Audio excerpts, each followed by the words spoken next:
It's no joke when you choke, so get LifeVac and live. Without breath, there'll be death. So get LifeVac and live. Get LifeVac and live. Get LifeVac and live. LifeVac and live. Welcome to In the Arena, sponsored by LifeVac, the simple, proven device saving lives around the world. Today, we're joined by two remarkable guests who are making a difference in their communities every single day. First, Dr. Vinod Samareddy, founder of Ready Care Physical and Occupational Therapy, whose team is helping patients regain strength, mobility, and independence right where they need it most, at home. And alongside him, John Thiessen of the John Thiessen Children's Foundation, an organization that has spent decades bringing hope, comfort, and support to children and families during their most challenging moments. As is our In the Arena custom, we will also hear from Mr. 3000, Ray Priebe, on LifeVac stats and highlights for the week. It's a conversation about compassion in action, community impact, and what it truly means to step into the arena for others. My name is Rick Fatscher, completely out of breath. I'm joined by, as always, Patrick O'Rourke. Good evening, Patrick. Hello. Great to be here. You're just saying that, aren't you? Wow, we look like a 70s band when they start replacing people with their kids. Like ABBA, and one of them died. All right, now it's the daughter. Yeah. Heidi Felix. Speaking of daughters. Vice President of Sales. Hi, everybody. Heidi's in. And Gabby Fatscher.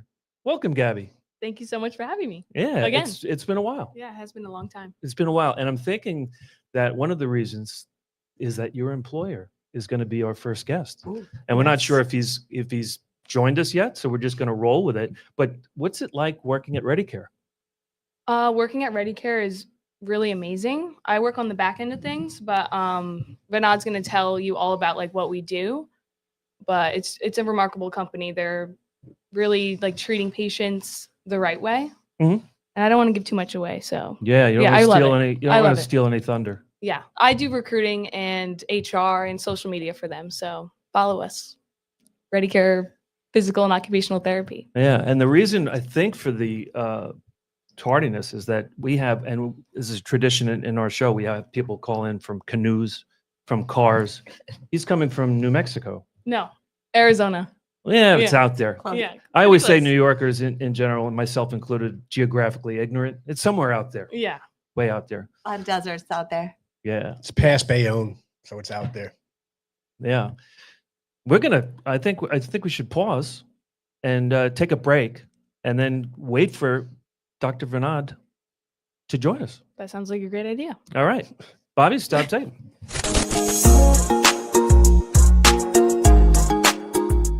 Protect your family. Buy LifeVac now. Thank you, Dad. That was us over 10 years ago. Now LifeVac is responsible for saving over 4,000 lives from choking. In the time it takes you to pick up the phone and call, another life could be saved. The LifeVac saved my life in 1 to 2 seconds. Protecting families has always been our mission. I'm sure you love your family like I love my daughter. Do us all a favor and get your own life back now. Go to lifevac.net or call 877-LifeVac. Order now. Hey, welcome back in the arena. My name is Rick Fatscher. It has been all night. I'm here with Gabby Fatscher, Heidi Felix, and Patrick O'Rourke, and we're waiting on our first guest of Ready Care Physical and Occupational Therapy, Dr. Vinod Samareddy. And as we wait for the technical difficulties to be cleared up. So what do they basically, this is care for elder patients, or what do you exactly do there? What's he do? So we mainly treat geriatrics, but it's not limited to that. We see children, we see young adults. But yeah, the practice, we have 11 clinics across the island, but we also do home care as well. So Wow. It's a New York-based practice. We might be venturing off to other states soon, but yeah, we're the largest still privately held PTOT practice. That is important, impressive, because the amount of medical practices and facilities across all specialties that have been gobbled up and bought out by the North Shores and the Catholic health systems. It's really impressive that someone's able to have that large of an organization and still be independent. Absolutely. Yeah. You know what? I'm not going to waste any more time. Heidi, you had a great idea. John Thiessen is here. He is here. He is here. John Right? Thiessen We need Please John come to up be here. with us. Come on up. And if you're from Long Take my Island, seat. you know that name, John Thiessen. Everyone you knows not John know from Long John? Island. Exactly. The man. John's a living legend in the John Wanta Thiessen area. of the John man. Thiessen Come Children's on. Foundation. That's right. Spending decades. John, welcome. How are you? Thank you. I'm doing well. I missed the tail end, but I saw it looked like so much fun. This weekend, LifeVac family and showed up in big numbers to support your organization. How long have you been doing? How long have you had the foundation? So this is our 34th season. Wow. This is our 34th season. We Closer. this is our 34th season with Amazing. the foundation. I started it in 92 after I had a brain tumor at age 17. So a brain tumor age, and I understand that you were inspired by a patient, Sasha? Yeah, Was it? Tasha. Tasha. Yeah, a little 7-year-old girl who really had no family support and ended up being like she befriended my family at the time that we were in there. And I was 17 and with these kids, and it was so terrible to see these kids sick with cancer. And this girl was basically left there for weeks at a time without family or friends there. And she was constantly in my room. So it was a little gift that she gave, a teddy bear, when she went down to a holiday party to make me feel better.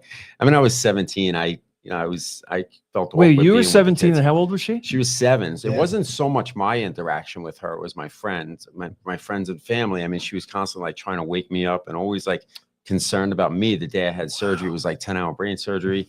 And this little girl who had met me the 2 days prior was asking my mom, like, when's John going to come up? And Wow. they were having a holiday party and a family was supposed to come and take her and they never did. So Wow. she came into my room crying and my mom was. As Artie would say, get God her. wink or like wingman type thing, right? Like Yes. it's Yeah. she just walked into your life somehow like an angel. Yeah.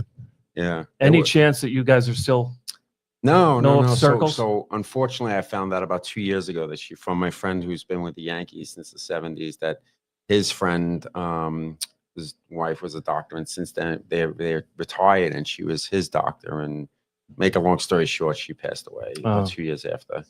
So I was always trying to find her, and our logo is a girl holding a teddy bear, and yeah, she was a miracle. But again, I left there in 92 and back in 89 actually, and I said I got to help out kids like this, and so I started as a holiday drive in 92 Yeah. Right on your mom's front lawn. on my mom's front lawn. Yeah. No kidding. Used the typewriter to type up the original letter, and I used to canvas the neighborhood because we didn't have social media back then or anything. Yeah. How has it It's progressed, like with the advent of social media? It's It's just a incredible. blessing and a It's curse. incredible. Yeah, no matter what. Yeah, absolutely. a John's blessing going and a live, curse. right? I'm always like gonna pop up. John's going Oh yeah, live. yeah. We do a lot of lives and stuff, but it's it's amazing. The foundation now in its 34th year is a year-round Amazing. organization. We help sick and underprivileged kids in any capacity possible throughout the year with wishes, medical expenses. We provide transportation. We have a pony therapy program. We have a brand new family fun center that LifeVac sponsored the wish room. It's the LifeVac wish room where kids go downstairs, and it's just a huge room filled with toys on shelves, all different categories, gift cards on walls. It's really Yeah. it's what you would think a wish room would be. Are other participants or people that come down as adventurous as Arthur Lee? Because I saw footage of him. Yeah, he's pretty cool. Yeah. Arthur's awesome. Arthur's hands-on, and he's a regular guy, and he's saved thousands and thousands of lives, and he saved a lot with smiles through my foundation. He really has. He's made such an incredible difference since Arthur's been involved with my foundation, and I'm thankful. I'm blessed to have someone like Arthur and his team and to be on my side. Yeah. I would imagine that Heidi was instrumental Little in, bit. in, Absolutely. in linking these two Introduced him. great organizations. Absolutely. Yeah. Yeah. Heidi's wonderful. I've known Heidi for a long time now, and Heidi was always volunteering. Heidi has hands in everything. I mean, in a good way. And she's just Pat That's just- not a bad. Pat in a just good took way. it. In a good way, Heidi. You know That what is a I good mean. way. Yeah. That's what he said. Well, that's what Heidi is. I mean, if there's a cause, and especially a local, in Nassau and around the 5 towns surrounding Wantua, Heidi's generally involved with it, and that's how she is with the school, with the students, and she's a great peer leader for these students that follow her and need someone to look up to. It was really nice. The first time I met John, my daughter was a Daisy Scout, and we were trying to figure out something that the girls could do.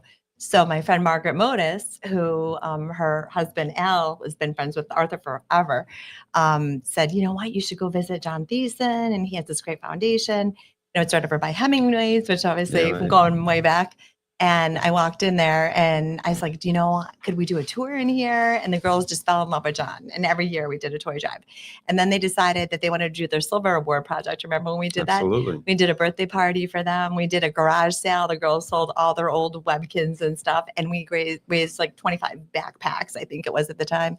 But the girls did a whole entire silver award project all about helping families in need and dedicated the whole entire year to John. And John showed up at the party and they were like, oh, he's a celebrity. Oh my God, we love John.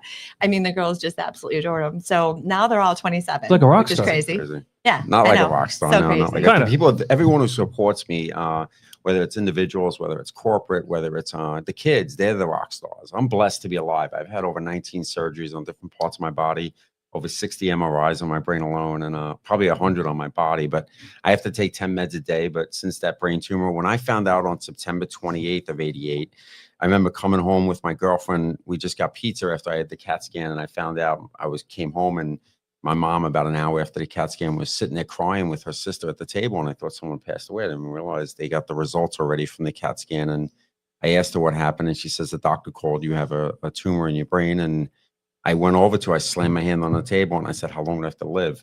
And I always say, if I went back to that day, September 28th of '88, and I've been through hell and back, but nothing like these kids have gone through, I would never change it. I'm so blessed. I'm so blessed to have gone through everything and learn everything about life. And it makes me not take for granted one moment, not one day.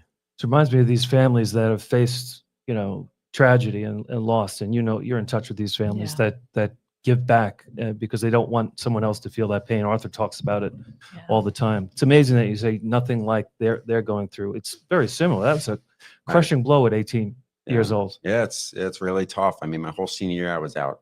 I had the brain tumor, and then it was 10-hour brain surgery, and then went to go back to school. And I wasn't much of a student anyway. And then the tumor grew back. I had to go through 6 weeks of radiation every day, followed by 5 reconstructive facial surgeries, internal, and just terrible. It was a terrible time for me. It was a bad depression and stuff. But I'm blessed. I'm blessed to be able to do what we do. Yeah, it's amazing. And now you have a big gala coming up. We do, yeah. Thursday, December 4th. It's probably like our 27th gala. It's hosted by Roger and JP from BAB. They've been involved with me now for 34 years, the BAB station. And it's great. We have some professional athletes coming. We have Pepper Johnson, former Super Bowl champion from the Giants. I have Larry Johnson, former Nick.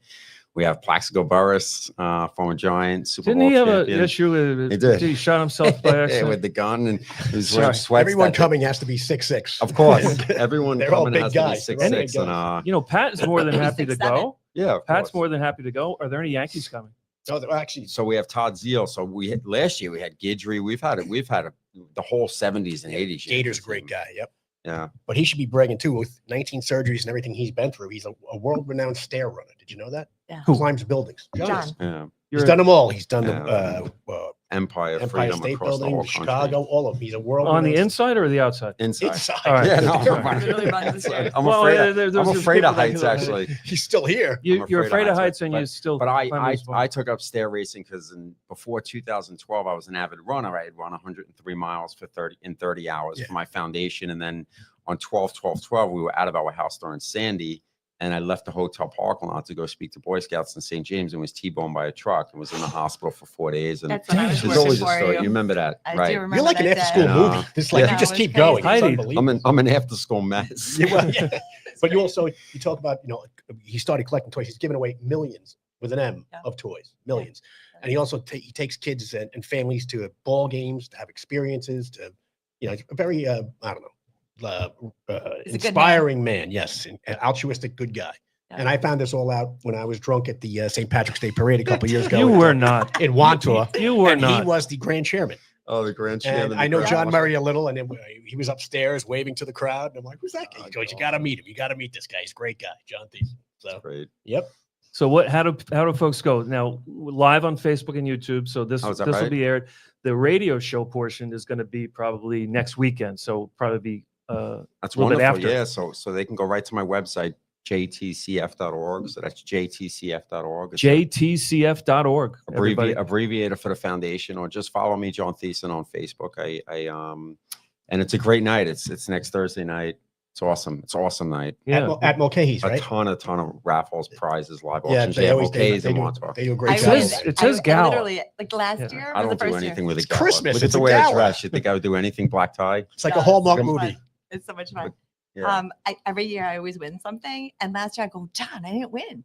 You know, like you won by being here, Heidi. I was like, yes, I did. You know, so I'm on the mic all night. As soon as I see Heidi somewhere in the audience, I'm like, oh my God, it's Heidi Beth Felix. She's so much everywhere. Heidi fun. Beth Felix, I know, right? it's so crazy. Well, we're actually the champion sponsor this year. You are. Yeah. Absolutely. So excited. Yeah. Yeah. Yeah, it's so happy about incredible. that. It's I saw that we'll absolutely be there incredible. in numbers, and I don't think. No, I think we're actually taping a show that night, but we'll be there afterwards. How late does it go? I hope so. Oh, it's 11. So 11. Fantastic. We'll tape the So much show, fun. and we'll be on our way. Yeah. It's only a That's town awesome. away. Yeah. Well, And listen, don't John forget about Thiessen, Yeah, the thank toy you. drive itself, the toy drive. That's right? Yeah, New, can new people- unwrapped gifts from infant to teenagers, 17 years old, and they can again write it through the website or right in Wantor. Open 7 days a week. 1492 Wantor Avenue. You can't miss it. It's a red building with a dragon on the roof. People often mistake it for a Chinese restaurant or a tattoo parlor, but it's true. It's our family fun side. I wanted to make it red and bright, and that's exactly what it is. There's life-size dinosaurs in the parking lot and a dragon that used to be part of the arena football team, the Dragons, Amazing stuff. on top of the roof. Yeah. Amazing stuff. We And inside we appreciate got you. All Batman. kinds of cool stuff to do for the kids. And you so. actually had Batman there. We And there did have will be a Batman. Chinese auction that night, coincidentally. So And a Yes. lot. there's that. Nothing to do with the silent dragon. auctions or the Take the best? U away, it's Live Chinese auction. action. The Well, live. listen, I we're mean, going to it's step literally- out. John Great. Thiessen, Thank you. thanks Let's so hear it much for for John. joining us. Good Yeah, man. give it up for Thank you. John. We'll be back with Thank you. Dr. Vinod Samaretti after this. We hope.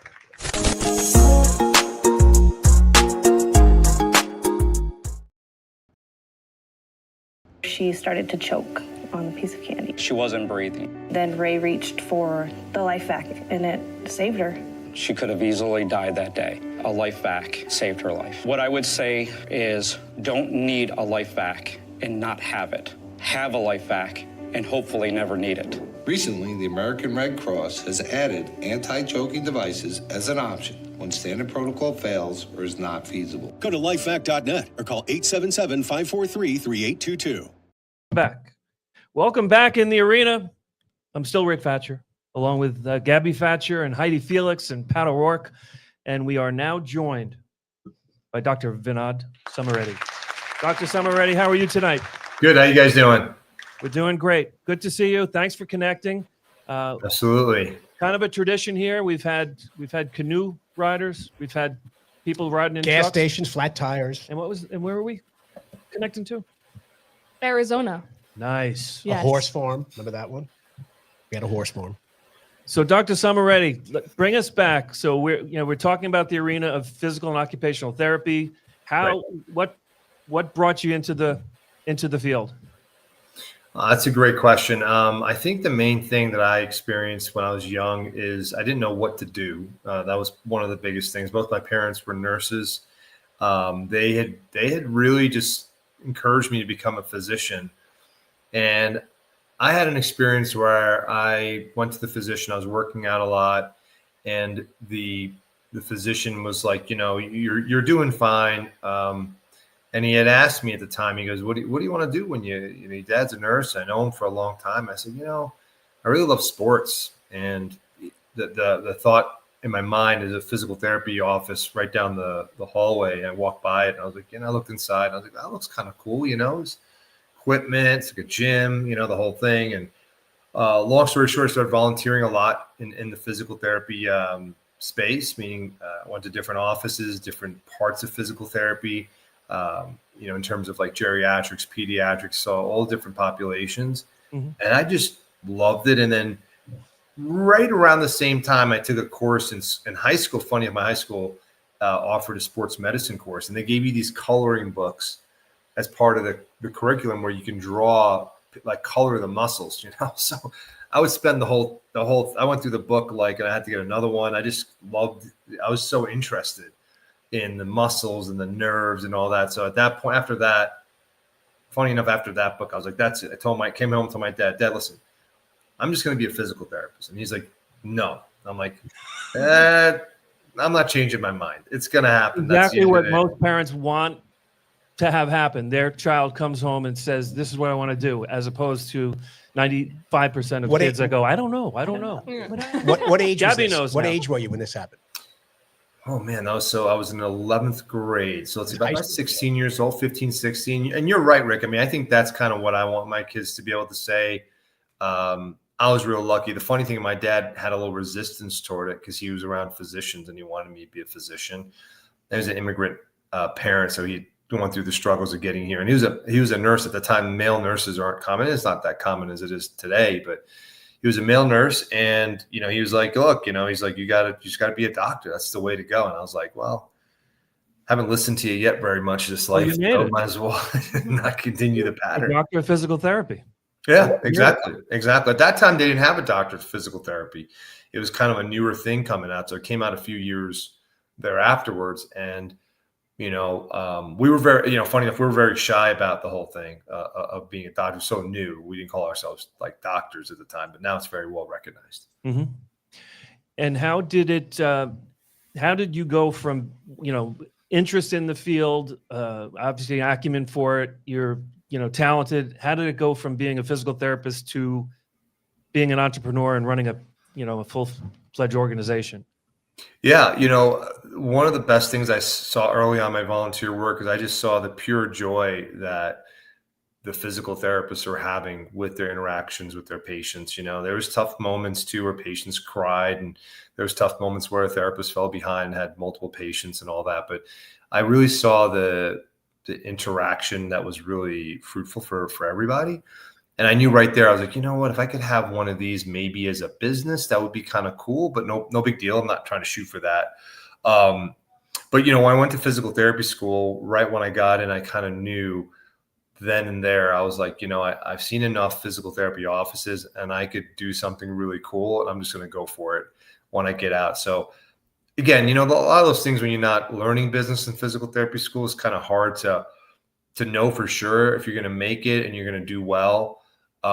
You're generally just a little bit timid about the process, but then overall, you saw other people doing it in the field, and my mindset was like, maybe I could do a little bit better. And then Did you start right away on your own, or did you work for someone else?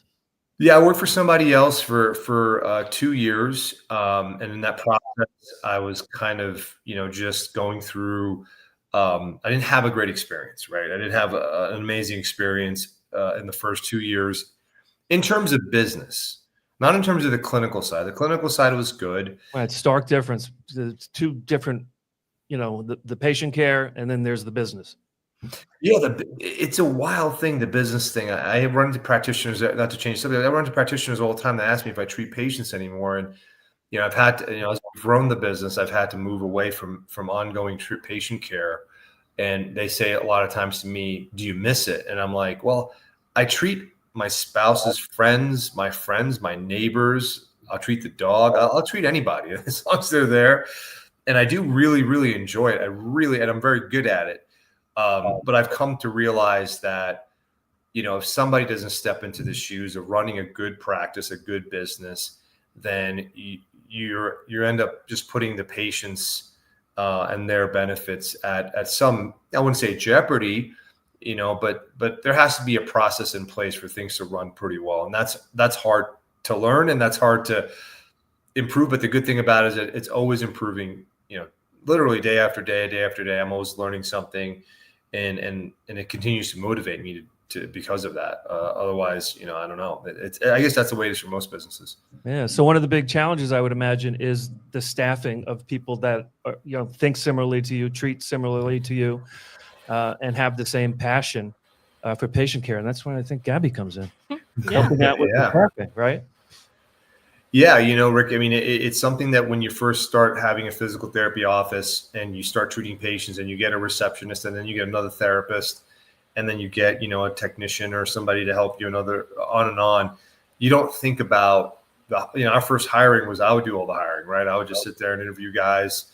I bring them in between patients and I would just say, hey, do you like, what do you like the most about doing physical therapy, and, what skills you have? And that's what we did. I did that for so long. But now as you go forward and you start to establish a business, and again, forward thinking into the patient's experiences and what their needs are. You really want to have people around you like Abby and others to support, I guess, the business aspect of it, and there's a lot of rules and regulations and items that come up all the time that, we need support from from amazing people that are trained and go to school and have experience in doing some of these things. Yeah. And now I know that you're maybe started with more of a focus on home care, but you do have centers. What's the balance like? Yeah, the first office we ever had in Great Neck, and then we shifted and we had another facility, and then we, it was a funny story. People always ask me, how do you come up with doing this? And I said, well, I really don't think too hard about it. Usually the number of patients ask me for something, and I'm like, okay, if that's what they want, that's what we'll do. And that was a little bit of a transportation program we did for some of the patients that couldn't get to our facility in Great Neck, and we continue to do that. And then there's the patients that would, the seniors or the 65-year-old senior patients at 4:30 on, in a February, they're like, I really don't feel comfortable driving home. Says, oh, no problem. We'll just come to your house, no problem. That's how it started. Yeah. Bringing the house call back. Yeah, exactly. And then that started around 2012, 13. And we focused on that for so many years instead of going and opening a bunch of clinics, because that was something like, it was a big deal to just make sure we do it right. Make sure it's almost a little bit of a different treatment strategy. It's a different philosophy in some ways.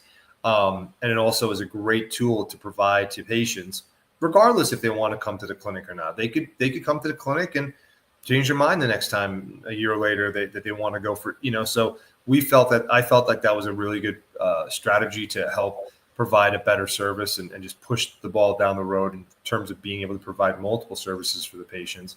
And then, I still always, went for the clinic. So we try to keep it about 50-50, clinic, if you want to call it clinic volume or treatments to home treatments. And the idea there is when a patient calls our office, we don't want to say, hey, we want you to come to the clinic or we want you to go to the home.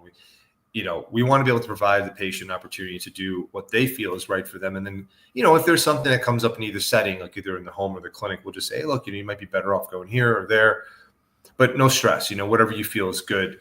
And it's done pretty well for us. And we're very blessed to have a lot of physical therapists and occupational therapists that are willing to go and venture out into people's homes and help the communities and help, do the work that requires. Because I'll tell you what, like with a lot of patients, simple things like just paying attention to what the therapist is sitting in front of them is saying in a busier place or it's harder, and then some patients obviously want to be in more of a social environment, come see the receptionist, they see a guy walking by, they see another patient that they know. It really depends on what they want. But the most important thing is just for them to get the results that they can get. And the therapists they're amazing. What they've done and what they could do is just incredible. I'm always blown away every single day by some of the stuff I hear from the patients. I'm like, wow. I heard him when I treated patients sometimes, but I guess when you hear it over and over again, it's great. So rewarding. Yeah. Yeah. You hear about you talk about, eye on the patient outcome. That's what's the most important thing. So the challenges of physically getting there, I'm sure it was definitely affected during COVID, where being able to get treatment in the house was critical during that time. Yeah. We had I have two incidences. I think I remember Hurricane Sandy was one of them. Was like, it felt like it's like a shock, to your, and then COVID was like 10 times worse, right? Because COVID, it was almost like you didn't know what was going to happen. And there's a lot of questions being asked and a lot of answers that we couldn't give. And, as much as we wanted to spend a few years from 2013 to through 2020 or 19 to build the home care part of the business up, it kind of all had to stop in COVID, and we had to kind of almost rebuild it all again by doing both the clinics and home care, and that was really hard to do. I think a lot of patients were very receptive to it after COVID. But going through it and being a provider that did it at the current time, not doing it after the fact, that taught us a ton of things about how to do it well, what mistakes not to make, how to manage everything from documentation to the approach clinically to just management of how it's done, the routes, the whole thing. So it's it was a great learning lesson. Yeah. And what are the challenges like being I think the largest home care or physical therapist practice that operates under all of these groups and private equity? How difficult is it maybe negotiating with insurance companies and reimbursements, things like that? Yeah, that's a great question, Rick. We've maintained a private, what we call just a privately owned practice through the inception of the practice, 2003. Obviously, currently I own the practice, so a lot of the groups have either partnered or went through venture, private equity, or merged with a hospital and so forth. And the idea there is that as you grow and have 500, 200, 100 clinics, you could certainly scale that up, and it's a business model that is very, very successful. It's proven to be successful. And like anything else, there's nothing easy about running 100 clinics, right? So it always has this challenge, or 200 or whatever the number is. Yeah, where are we at now? So I think by the end of March, we'll probably have about 15 or 16 physical locations. Definitely in a growth period, right? Yeah, exactly. And it's real exciting because I think we found our place in that process. And, of course, I get calls very frequently from all sorts of groups that want to, merge. They might be in the city, or they might be in Jersey, and they have 50 locations or 100 locations, and they, hey, we'd love to come to Long Island and pick you guys up and add both you guys onto our, our pro forma, or whatever you want to call it, profile of clinics.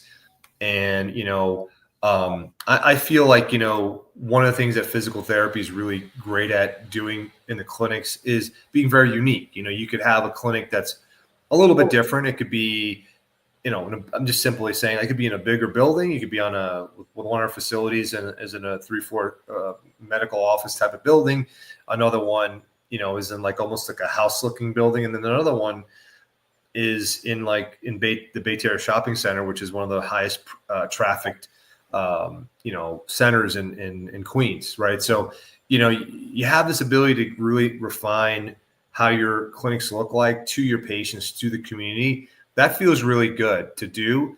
And, granted, with some of the other groups that might have more financial resources, we are looking for continuing to play in the tri-state area with both the home care and the clinic.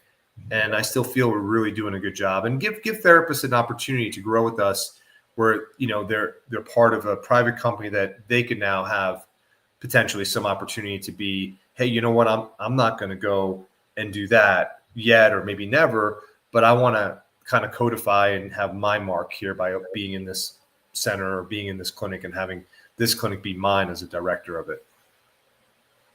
Really amazing stuff. We're talking to Dr. Bernard Samaretti of Ready Home Care. Ready Care. Ready. Let's just call it Ready Care.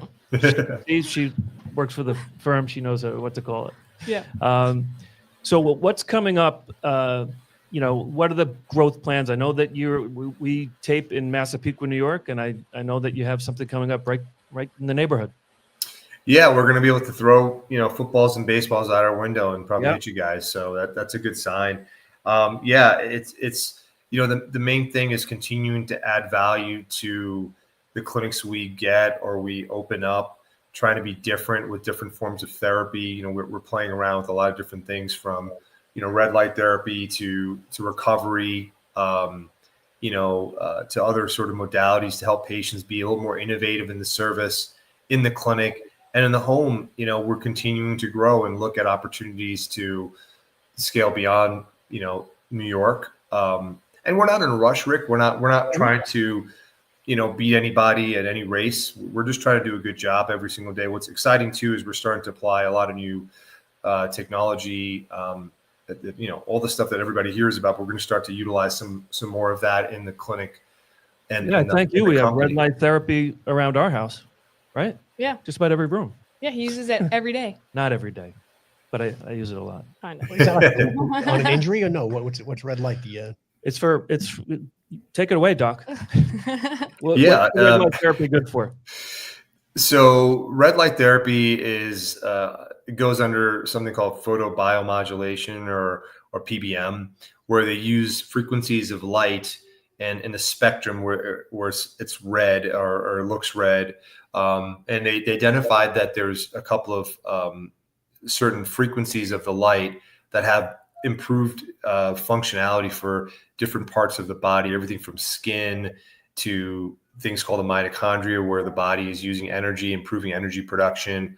It's touched on improving blood flow, healing, recovery, circulation. That's where I've seen the most benefit in the mitochondria. Okay. Yeah, the people who use it for things like acne. I mean, it's even FDA approved for post I think it's post oral cancer treatment, where you have they could use it for improvement in the effects of the chemo or radiation rather. So I forget the terminology they use, but it has a lot of utilization and benefits to a lot of different people depending on what they use. Sell for like hair improvement and skin improvement and all that. But check. We need all that stuff. Doctor, can you hang out for a second? We're going to take a quick break. We'll be back with more. Dr. Vinod Simmarati after this.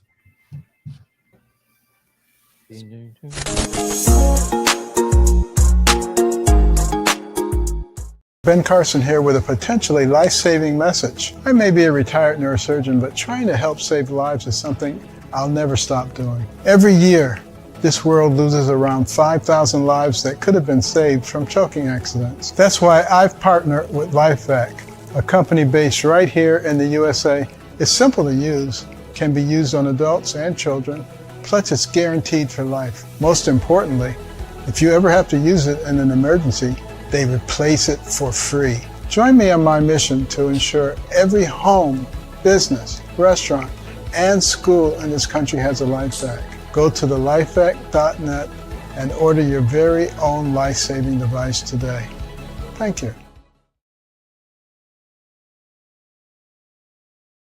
And still with us from, you can tell me again and I'll forget. From Ready Care Physical and Occupational. No, not where he works. We could talk about that, but from Arizona. Yeah, Arizona. Yeah.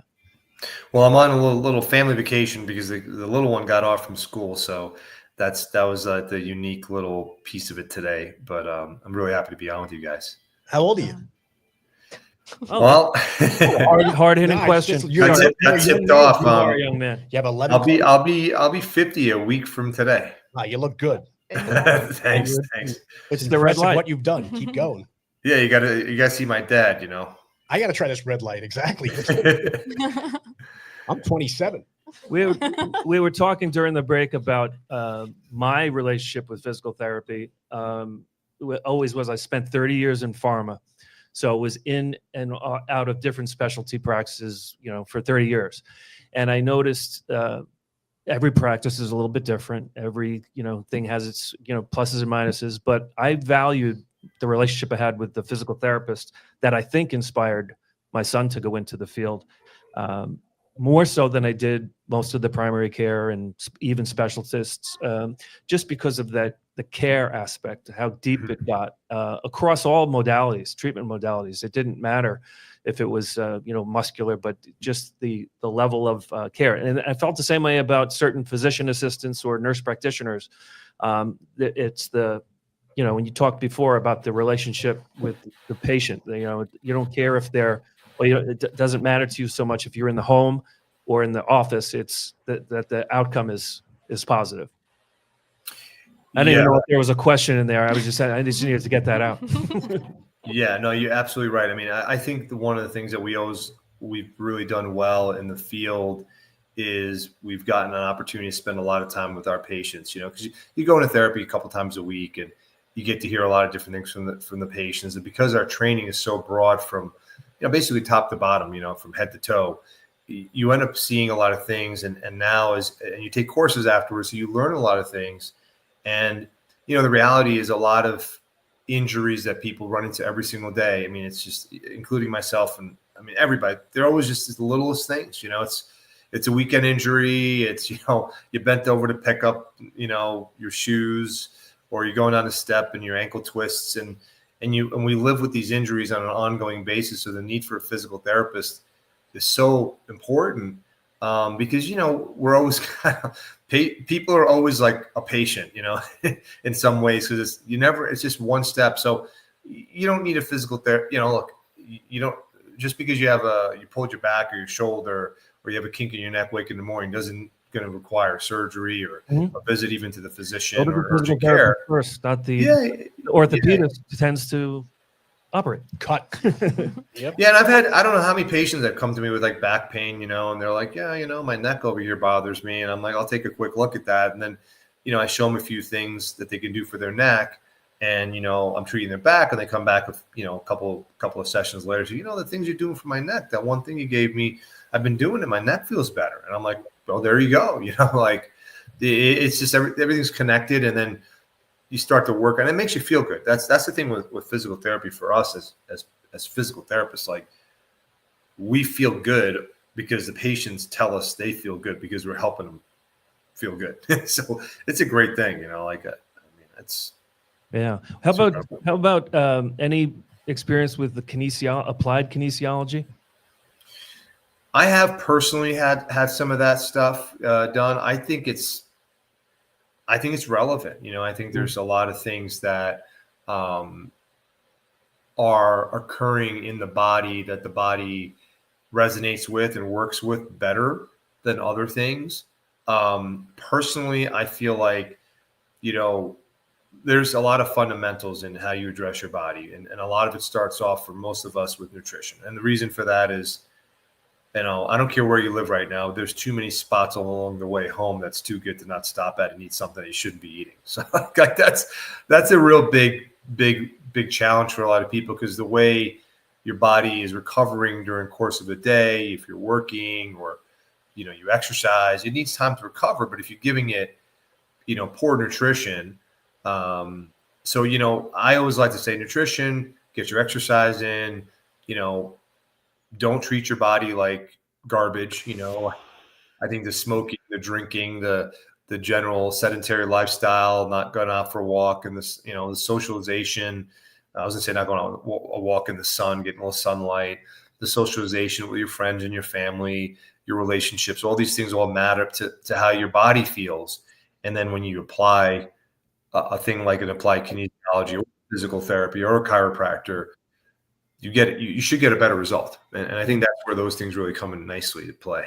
Yeah. For someone that's in school now, Arthur Lee, who's not with us tonight, but obviously CEO, inventor of LifeVac, his daughter is currently in a track to become a physical therapist. What advice would you give someone like Jackie Lee? That's another great thing. I mean, I think the field of physical therapy is so vast and it's so large. There's so much you could learn. There's so many things you could do. There's so many things that could, you know, light you up by just observing one thing. And sometimes somebody sees a specific area of a field and they gravitate to it and they're done, just like kind of the way I was with my dad. Mm-hmm. And then there are others that need to go and experience things patiently and look and experience things and talk to people and then settle into it. I think patience is really important. There's a lot to learn. And anytime there's a lot to learn in any area, that, you know, it's not like it's AI technology where ChatGPT 5.1 is going to be ChatGPT 50.8 in no time. You know, it's physical therapy, and the body is basically going to be more or less the same, more or less across the board. So, you know, your education is really mean a lot. And then coming out and learning how to help people get better, you know, really going through the process of applying the therapy and the things you learn in school and learning a lot is great. And then hook up with somebody that mirrors your goals. If you want to go down the road of being a little more entrepreneurial and you want to get into some business stuff, you know, then you want to look for that opportunity. If you want to, you know, have more free time in your career and not spend all day or being an entrepreneurial kind of person, and you want to, you know, do that, find a practice that allows for you to do that, or a work-life thing if you want to do that. If there's a specific thing you want to do, just study it really well. There's nothing ever going to be wrong about studying more. Never. You can study 50 books a day, watch, I don't know how many online videos, whatever you want to do. You could learn so much. There's nothing wrong with it. It's just a matter of being able to apply it and being patient. And if you get CME along the way, who's better? Right. Yeah. And somebody pays for it, and you don't have to pay for it, then you doubled up on that, you know? Yeah. Any Well, I was questions gonna- that you have? I was just going to say, my son tore his ACL in his senior year, and that physical therapist put him through the ringer for about 5 months. But his surgeon said he wasn't going to play lacrosse again. He says, "Don't tell me I'm not going to play lacrosse again. I'm going to be playing in the spring." And if it wasn't for his physical therapist, he probably wouldn't have. He just pushed him, to the point where he'd come home and be like, "I'm in so much pain. I can't do this anymore." But it's a Like, good kind of pain. keep going, because your goal is you want to play again, right? That's what it's all about. So I have such respect for what you do, Thank you. because having been an athlete myself too, I wish I'd listened more to my physical therapist because my knees are in pain all the time. Right? Maybe I need you. We definitely have a place in the world of acute issues, surgeries, injuries, prevention, to help people who are kind of have been, maybe in the outskirts of getting hurt here and there. And also there's unfortunately the chronic issues like knees and hips and backs that somebody may not want to have done surgery on, or they're people that are in their 70s. And what else are they going to do? They just can't sit at home and do blah, or they have to do something that is going to integrate mobility, stability, muscle strength, flexibility, pain management, and education in their own program. And physical therapists really are nice. We're nicely slotted in that place to help all those different people through their life. And it's great, so we're very fortunate as therapists have that ability. I think it's amazing that you're doing home care. That was never an option. We always had to schlep my boy in there with his crutches and everything. But that's amazing. It's just incredible. And obviously, And it's about 50-50, right? We need it. You say it's about half? balance? Yeah, I mean, we have some therapists that are in my home care department, or they're like amazing therapists. I'm like always blown away, like the experience level some of these guys have. And they've chosen to do this type of therapy for many reasons, right? But sometimes, you'll be surprised at how much quality work you'll get done by seeing one of these therapists. I mean, I get feedback all the time. It's unbelievable to me. I always joke around, like I feel like I give away about 2 or 3 treatments a day, because you get physicians calling me up saying, "Hey, can you see my wife?" And then my office manager also, she's got a bad problem, and the office manager's got a kid who's got three friends, and we're always kind of like giving, trying to be friends and help out our friends in the community. Yeah, when you're working and it's working well, the referral network, I think, in physical therapy and other specialties, but I've seen it play out more so with physical therapists, that you'll be idle. You won't be waiting for the next patient. So we thank you. Yeah, so it's a much. very competitive space for sure. There's a lot of similarities between therapists, but I think as therapists go out and make their mark in the field and develop, just like your son, your boy, he's very capable of doing so. So when you have, when you have people like Rick who are out there caring and making a difference, people remember and they don't forget you. I have patients sometimes that call me. I had a patient text message me 2 weeks ago. He was a funny story. He was a former pitcher of the Yankees, and he played in a men's underhand fast pitch league when I was Doc, playing. we want to keep in mind HIPAA. Oh yeah. You can mention the team. You can mention the position. Can't mention the name. Yeah, no name. And he was just, he sent me a text message 2 weeks ago, and he was like, "Hey, I have a question for you."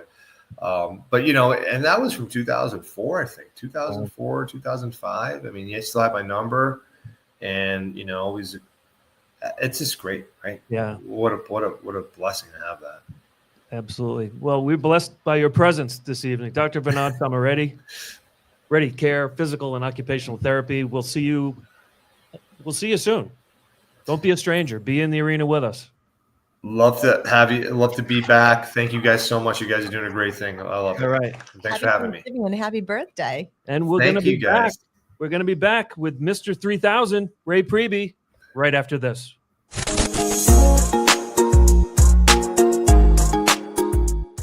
Protect your family. Buy LifeVac now. Thank you, Daddy. That was us over 10 years ago.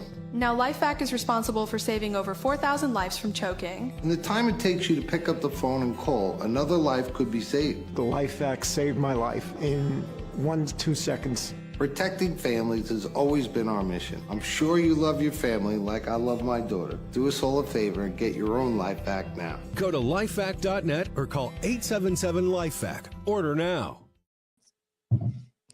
Welcome back in the arena. Guy. Sorry. Rick Fatscher, along with Heidi Felix, Gabby Fatscher, and Patrick O'Rourke. I don't know why I have to run down their names each time, but hey, we do it. To so remind you people we're listen. here. I don't know why I'm here. That's the most frequently asked question is why am I here? But you're Yes. here. You're here for We're here to your keep us input, laughing. your witty I'll input. get a cup eventually. I know, right? Says Pat. Said And Heidi. He's been waiting in the wings. We talk to him every week. Ray Priebe, Mr. 3000. Come on.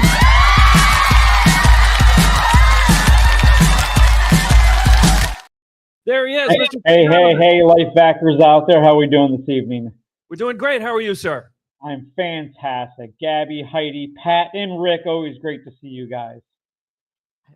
I got the number. Where's Ray's got the number. is Princess Maya in the house tonight? Princess Maya is in the house and sound asleep. Oh, this is a late version. That's of, right. This is a late version Past her tonight, bedtime. so yes, Come she on. is absolutely in bed. Thank goodness.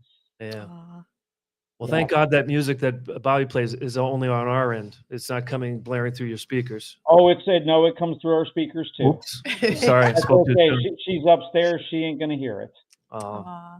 And if she does, she'll make a cameo. I have no doubt. Nice. Using. You've got Well, we some- got some pretty good numbers here. Bobby, do we have a slide tonight, Bobby?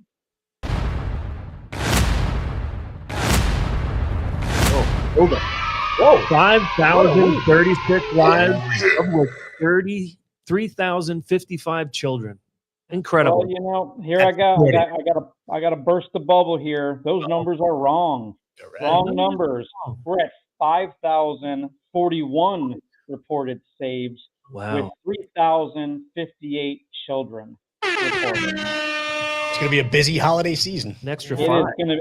Let me throw this out there. We did our last show 5 days ago. In 5 days, 27 reported saves. In 5 days. Wow. I mean, we had 5 alone reported today. Just today, 5 reported saves. I mean, it's just absolutely unbelievable numbers. You know, I missed her 3,000 because my daughter was the 3,000 reported save, and that was 401 days ago. So just over a year now. And in 401 days, 2,041 reported saves.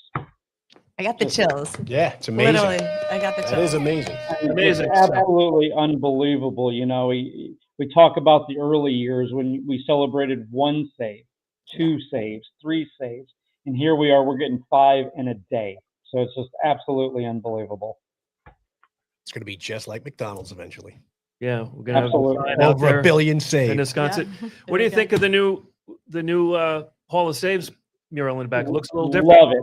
Absolutely beautiful. You know, I'm glad it's continuing to get filled and filled and filled. It's amazing. Yeah. We're dropping them from the ceiling now. Yep, So, I saw that. That's absolutely amazing. You know, I told Arthur this. There's going to come a day, and it's not going to be too far off, where we're going to save 5,000 in a year. I just know it. We're getting to that point where there's so many LifeVacs out there. Yeah, I'm no math giant by any stretch of the imagination, but I can see the exponential growth that's happening. It looks like We're going to change statistics. You know, they say 5,000 people a year estimated, die from choking. LifeVac is going to change that. Absolutely. We anticipated in the very beginning, every 1,000 that we sold, there was a life saved. So we got to do the math on that one. Bet you it's more than that. We're like penicillin. I think we're about 5 million. And speaking of saves, I have a great highlight of the week here. Highlight of which the is week. It's a great one. A 1-year-old boy from California choked on a puff cereal. LifeVac was used one time successfully, and it removed the obstruction. Here's the mom's story. I was so grateful for the LifeVac. My father's son is the person who used it. Because of the LifeVac, he was able to stay calm and help our son in a scary moment. He is still learning to eat and ate a puff cereal with some sardine, at the same time resulting in a sticky chunk of food. causing him to choke. He could not get it dislodged with coughing and started to change color. While I never wanted to have to use the LifeVac, I'm glad it was there for my son when we needed it. This is exactly why I chose LifeVac for my family. 1 year old. One. It's just amazing. And sardines. Yeah. Alaska? Sardines, that's a new one. Heidi, Yeah, correct me if I'm wrong. I had to read that a couple of times because I was like, I don't know too many 1 year olds that eat sardines, but hey, to each his own. No, definitely Sushi in not. a bottle. What the Well, we hell? got a list of about 450 different objects that we've removed, and not a lot of them are food, ironically. But Especially with the youngsters. sardines is a new one. Wow. That's it, yeah. Sardine is definitely a new one. I could see a lollipop, but a sardine, but hey, you know. to each his Sardine own, with a right? lollipop. Even that combo is. Ugh. Oh, I know, right? Wow. But it's a remarkable ending, which is really what our goal is, to have more happy endings. More right? happy ending.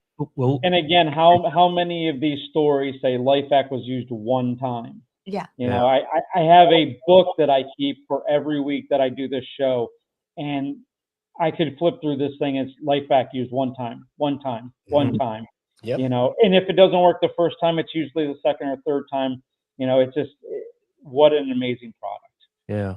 I have a hankering for a catchphrase. God, what is that catchphrase? LifeVac. Better to have it and not need it than need it and not have it. The life you save could be your own, could be a family member, could be a stranger, could be a child. Who knows? Just get a LifeVac. Love you guys. Good night. Love God you. bless. All right. How about that? And do Great not eat preview. sardines and puff pops. Cape Coral, Florida, saved his daughter on a Florida highway and has connected with us in a way that we just wouldn't be the same without him. Every No, week. A God What wink. was so great? We went to Marco Island. We were doing a donation to the Marco Island PD. With Batman? And Ray was with me. And I was like, I'm so happy to see you in person again, you know, because when I met him, it was right after he had saved Maya. Oh, the 3,000 And the lives. 3,000 lives. Yeah. So it was so great because I was like, come on, like, give me a big hug. Feels like it was a year ago. Yeah, it was a whole year ago. It's crazy. So it's amazing. But what's so remarkable is his story was so compelling that all these other people pulled over and also had Two other LifeVac in people their had life car. facts. So all these people wanted to help. And, you know, Maya is such a beautiful little girl and such a little blessing. And it's such a nice thing to be able to celebrate her life. So, yeah. Well, here we go. I want to thank you guys. That brings us to the end of another inspiring episode of In the Arena, sponsored by LifeVac, whose mission is saving lives and supporting the communities we serve. A sincere thank you to our guests, Dr. Vinod Samaretti of Ready Home Care, Physical and Occupational Therapy, and John Thiessen. What an amazing guy. John Thiessen's Children's Foundation, and of course, Mr. 3000 Ray Priebe, each of whom is making a profound impact through service, care, and unwavering dedication. Their work reminds us that real change happens when ordinary people choose to do extraordinary things. Until next time, thank you for stepping in the arena. Happy Thanksgiving to all. And as Arthur Lee says, keep going, LifeVackers. Keep going. Take it away, Mike Rowe. Chant is a lie. It's no joke when you choke, so get LifeVac and live. Without breath, there'll be death. So get LifeVac and live. Get LifeVac and live. Get LifeVac and live. LifeVac and live.